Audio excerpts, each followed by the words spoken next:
Hi, everyone. I'm Jamie Salter. I'm the co-author of the Self-Match System, and I'm based here in San Diego, California. Just a little bit about me. I am trained as a board-certified behavior analyst, as a school psychologist, and I worked as an administrator in the public school settings and special ed for about a decade. And these last 5 or so years, I've been getting to travel the world and talk about Self-Match, both on Zoom as well as in person. And Katie, why don't you tell a little bit about yourself, please? Sure. Yeah. Hi, everybody. I am Dr. Katie Croce. I'm the other half of the Self and Match system. I'm located here in very chilly Philadelphia today, and I am a board certified behavior analyst. I am also an autism specialist, and my background has primarily been working in public schools, supporting students from kinder through 21 in general ed and special education classrooms. I have also supported individuals in an inpatient hospital who are struggling with challenging behaviors. I have also developed programs for students outside of schools in a clinic-based program, also setting up some adult programs. And right now, I'm working as a full-time faculty teaching undergraduate students about behavior analysis.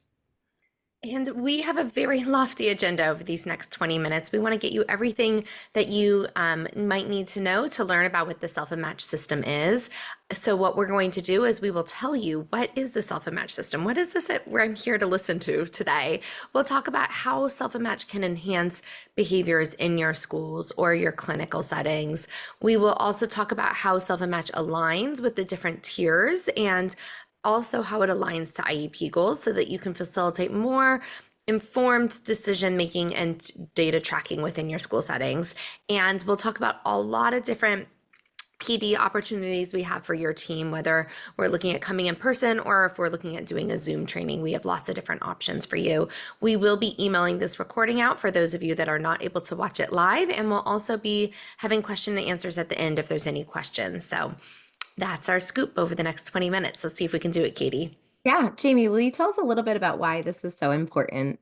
Yeah, so there's a lot of reasons that this is so important, but one of the biggest is that we're seeing higher rates of behaviors everywhere in all of the schools. I'm guessing you're sitting at home or at your office right now being like, yes, there are higher rates of behaviors. And it's not just you, it's something that we're seeing nationwide. It's seeing something we're seeing around the globe, and we're seeing it not only just like in person, but also the data is showing that. I keep leaning on this white paper that NAS put out during the pandemic, where they said during a typical school trajectory, approximately 20% of students will experience some type of social, emotional, behavioral concern. But that number is now expected to double or triple since the pandemic. So what you're seeing is what's happening. And so for us, we're looking at how can we give you and your educators tools to systematically start to change this ship? How can we have students on a trajectory where they're starting to self-monitor, self-reflect, engage in more appropriate school behaviors? Yeah, and I think that's really the purpose of why we're here. Everything that you just said sums it up. We want students to learn to be in charge of their own behavior and take ownership for their behavior and have that accountability component and do this in a systematic way. So hopefully that this will lead to more positive interactions with their peers and their teachers in schools and ultimately lead to a better quality of life for them. So I'll tell you a little bit about what the self and match system is. So this is a self-monitoring intervention that we have manualized to make it really accessible to educators to be able to start implementing as soon as they get the manual and training in their hands. It is firmly grounded in behavioral science and has been implemented in school-wide positive behavior support programs, as Jamie has mentioned, in the tier one, tier two, and tier three levels. And we'll talk a little bit about that. And our goal really is to help support all students, not just students who have identified special needs, but all students can benefit from learning how to self-monitor, which will help them increase their academic performance and behavioral performance in schools. And it really can be utilized with all different types of populations, from students that have identified special needs, from preschool all the way through adults in general and special education classrooms. And Katie, when you talked about manualize, I know we'll talk about this later. I just wanted to plant a seed.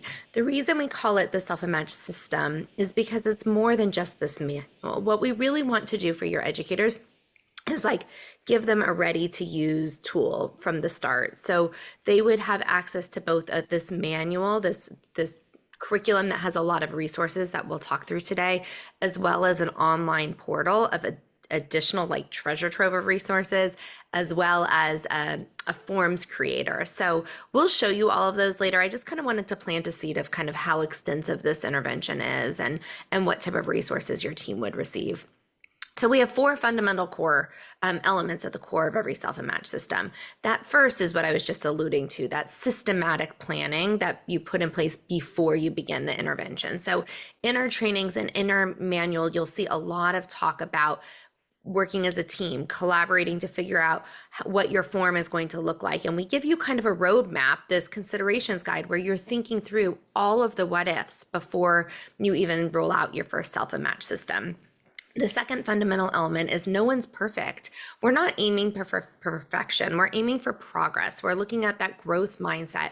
Where is a student now, and where can we help them to be the best version of themselves? And that's what we do when we use the self and match system.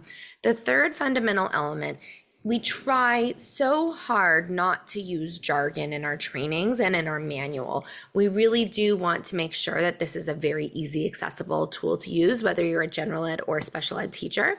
But we do, at the core, use behavioral science. And so we do consider function of behavior and the why a behavior occurs when we're developing this intervention and when we're also looking at reward options. And so that's something that's at the core of this as well. And lastly, the intervention will evolve and change as your students' behavior evolves and changes. So the self and match system you put in place at the start of the school year should not be the same self and match system that's in place at winter break or spring break, because as a student makes progress, we want to thin and feed this intervention systematically.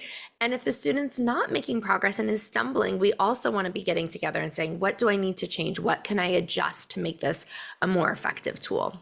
And Jamie, you always say, half of the intervention is the behavior change, but the other half is that data that you can use to make those decisions of when to evolve the intervention to help support the student. And now I would guess that maybe some people who are watching this aren't quite as familiar with self and match as some others. So we wanted to make sure we lay that foundation for you and really give you the basic steps and the procedure of implementing self and match. And we'll show you a couple of different examples. So the first thing is that the student will answer all of the questions independently. So there will be anywhere between 3 to 5 questions on any self and match system. So the students will answer those independently. Then the teachers will answer the questions independently as well, because we have a social accountability component built into our system. Next, the teacher and the students will compare their answers and identify matches. So if you look up in this top right-hand corner, there's a little grid that we have that helps us identify how the students will earn their points. So if the student says yes, they will get, and the teacher says yes, they will get at least 2 points. They get 1 point because they honestly self-reflected, and they get another point because they engage in the expected behavior. But what makes self-match a little different than other interventions that are out there is we want the student to learn how to self-monitor, right? So when the student says, no, I didn't complete my work, and the teacher says, I agree with you, you didn't complete your work, we consider that a no match. And the student still gets 1 point because they honestly self-reflected. So a lot of times we work with individuals where they find no to be aversive or no to be a trigger word, or they find students that just have a hard time accepting no. And so within our intervention, we're really trying to teach students that no is not a bad thing. No is an opportunity for us to grow. And so if you recognize that you've engaged in a behavior, that's the first step in making a behavior change. So we want to reinforce that. And then eventually, at some point in time, the student gets access to a reward or a reinforcer for meeting their criteria that has been predetermined and set out for them. So we're going to walk you through a couple of different examples. Jamie, if you would start us with the first example. Yeah, I want to show you the first one. And Katie, I love the fact that you alluded to the fact that data is so huge in this. And I'll talk through on this form how, number one, we use this form to help support a student's behavior change and help them with their accountability. And then number two, how we use this for data. So As Katie alluded, we typically have 3 to 5 questions on the form. This particular form has 3. It says, was I respectful? Was I flexible in following directions? And did I use good personal space? And that's because these are the target areas we set up for this student. But each of these would be different and would be aligned to an individual student's goals and or to school-wide expectations if you're choosing to do this class-wide or school-wide. Something else that's so important to point out is every single form we ever create, and we talk about this a lot in all of our trainings, you always will have an attainable question. You'll have a gimme question. You'll have one quick win that the student can always get a yes on, because we want to set up a higher rate of praise. And we know a lot of our students, by the time we're using this type of intervention, they've heard about the things that they're not doing right, and they have a lot of target areas. So on this particular form, being respectful and following directions are those target areas. And since we're on Zoom, that personal space is more of that gimme question. For this particular student, we set up 3 ratings. So maybe it's a 3-hour training, and once an hour we do a rating, and we set a criteria of 80%, which means if they earn 14 out of the 18 points, they'll earn their reward for the day. As I alluded to, one of the ways that you can use data for this is by looking at each of those columns separately. So if every single day after filling out the self and match form, you record or you input into our online system the amount of points they had earned, as opposed to how many they could have earned. So, they earned 3 out of 3 or 2 out of 3 or 1 out of 3. Then over time, we can look at patterns to see whether they're improving in their respect or improving their follow directions. And we can even align that to IEP goals, which we'll talk a little bit about later. So this is a very standard, quick form. Katie, will you show us a form that maybe needs more accommodations or more support to it? Yeah, so this is the same exact form that we just shared with you, except it's modified for a learner who is what we like to say more uniquely abled. This doesn't necessarily have to be for a preschooler. This could be for a middle or a high schooler who has some more academic needs. So this could be for a learner that needs those visual supports. So you'll notice that along with each of the questions, we have pictures associated with each one of those questions. If you're working with an individual that has any type of communication devices, we highly encourage you to use the pictures that are associated with their communication devices to help with that generalization. We also have 5 rating opportunities here instead of 3 rating opportunities, because this is a learner whose behaviors maybe happen a little bit more frequently. And so we need to check in with them a little bit more often so that we can ensure that we're catching them in those moments where they're not engaging in those behaviors. Additionally, this might be a learner that finds writing to be aversive. And so instead of having them write in a Y or an N or a yes or a no, we have smiles and frowns. And we really like to encourage you to think outside of the box in the way that the students are responding. So we'll show you, a couple of different ways that students can respond. But this way, we take that out of the equation for them. All they have to do is either circle or color in the smile or the frown.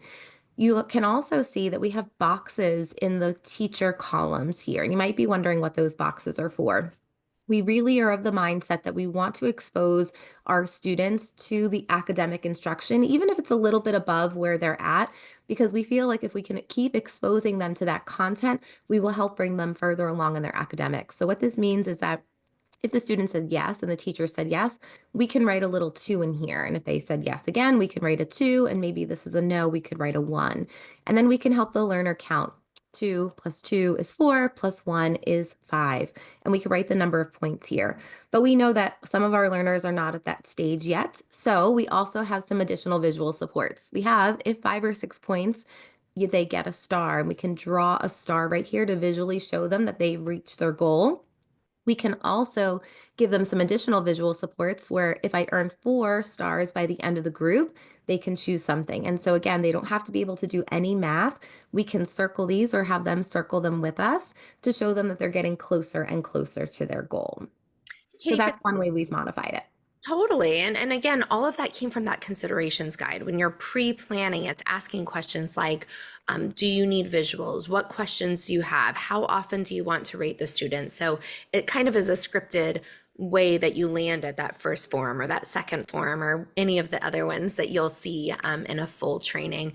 For the sake of time, I'm going to quickly show you 2 more. And the reason I want to show you these last 2 is because They show you how diverse forms can look.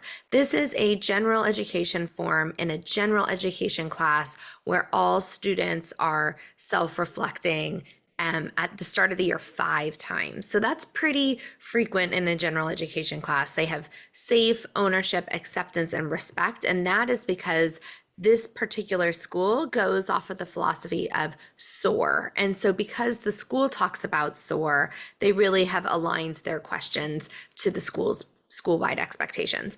This being said, by winter break, they've cut it down to where they're only doing one check-in right before recess, one check-in right before lunch, and then one check-in at the very end of the day. And then by spring break, they're just doing one check-in before lunch and one at the end of the day. So we want to fade how often we're doing those check-ins. And this other form is also a general education form. And this is for a school that's using the intervention school-wide. It's a charter school, and they have kindergarten talking about what respect, responsible, safe, and ready to learn looks like. And they have fifth grade talking about respect, responsible, ready, safe, and ready to learn. But what you can see is some forms have smiles and frowns, some have yeses and nos, some have stars, some have visuals. And the reason we do that is because we want to customize it to align with that teacher's needs.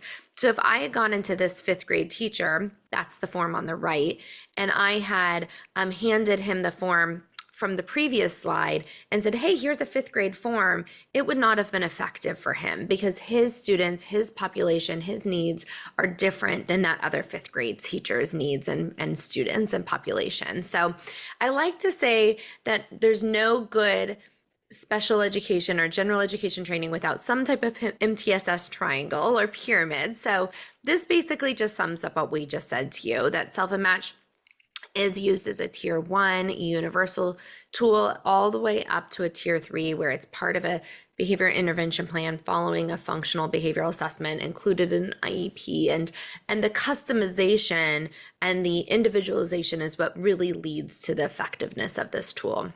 And we also want to give you a little bit of an insight of why we're so passionate about self-monitoring. We've dug into all of the research and we go through this in our training and it's in our manual as well, but we've kind of narrowed down the benefits to these 6 areas. And one of them is promoting independence and self-determination. I mean, as educators, we all get into this field because that's what we want for our students. We want them to be more independent. We want them to be more self-determined. We also know that self-monitoring helps to place responsibility on the individual instead of an external source so that they are an active participant in their behavior change. We know that it can be used with individuals with various levels of intellectual functioning and can increase classroom and behavioral success. We also know that self-monitoring is an intervention that teachers accept and teachers are excited about. And that's what we want to bring to the table for our teachers. We don't want to bring them interventions that are going to sit on a shelf. We want to bring them something that they're actually going to put into practice, because if it's then put into practice, it will benefit all of the students. And it can be very individualized, as we've kind of showed you a little bit along the way here. The other piece of the research that we know is that having that social accountability component really helps to make a more successful and more effective intervention when teaching students how to monitor their own behavior. So, Katie, I want to talk about the differences about the manual versus the ebook. And what you'll see is in both of them, they have these resources. They both talk about the benefits of Self and Match to both the student and the staff. And we go through those in a lot of detail. The main difference between the manual and the ebook is the resources you get. So the manual comes with all of the different resources. It comes with the foreword, the introductory materials, the considerations guide, the sample forms. That's also included in your e-manual. The main difference with the e-manual is those online portals, which I'm about to show you, the Self and Match Maker, which I'll show you, and the access to coffee chats are more optional or supplemental if you decide to go the e-manual route for your team as you're planning their support. Yeah.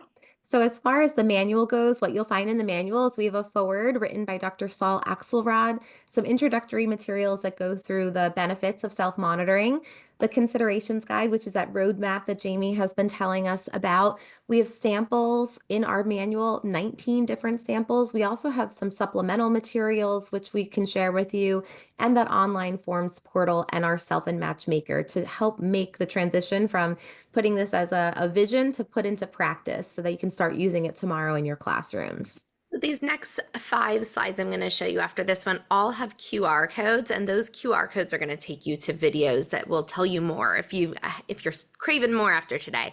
So this is the considerations guide we've alluded to. The next one has a QR code for the online portal. It tells you a little bit about what you'll find in that online portal. When you watch this back, you'll be able to scan that and see all of that information. The next one is a QR code that takes you to our Self-Match Maker. So there's a little video that tells you about what our Self-Match Maker is and how you can use that to create forms. The next video is the next QR code is a very important one if you're looking at bringing us for PD. This talks you through all the different PD options. We kind of have a menu. We have an introduction to Self-Match, which we can do in person or we can do through Zoom. We have follow-up coaching sessions that are more intermediate and advanced. We do offer different trainings for conferences if you're looking at bringing us to a statewide or a international conference. And we have some other just more generic or follow-up training. So all of that information, there's links to each training as well as our bios and an opportunity to click if you want more information. The next QR code is if you want to set up a time to talk. You can easily just email us and we're happy to set up a time to talk, or you can fill out this short form so we have a little bit more information about what you're looking for as a team. Some of you really love research, and we love research, and we are fortunate that Self and Match is continually researched by different organizations across the globe, around the globe. And so if you're interested in seeing more about the research, you can follow that QR code. And the last QR code is if you just want to hear us talk more. Katie and I just did a podcast with a really esteemed colleague, and we talked for about an hour about our history. If you want to learn a little bit more about us or Self and Match, you're invited to watch that as well. So I know we're just about over our time, but we are here for questions. You are always welcome to email us with questions or visit our website and learn more there. And we're looking forward to talking about customized options for your team. Anything you want to add, Katie? No, I just hope that everybody enjoyed this, and we hope to hear from you and happy to answer any questions that you have at any point in time. And we hope we'll see you at a training soon. Have a great day.